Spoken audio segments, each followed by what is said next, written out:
You ask Tiger to solve. This deals with linear equations with one unknown. The final result is m equals -2. Let's solve it step by step. Group all m terms on the left side of the equation. Subtract 9m from both sides. Group like terms. Simplify the arithmetic.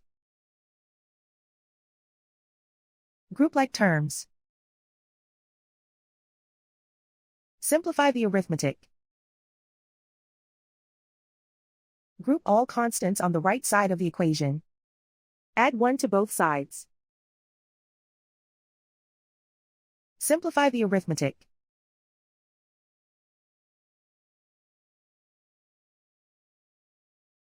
Isolate the m. Divide both sides by -8. Cancel out the negatives. Simplify the fraction. Move the negative sign from the denominator to the numerator. Find the greatest common factor of the numerator and denominator. Factor out and cancel the greatest common factor. And so the final result is m equals -2.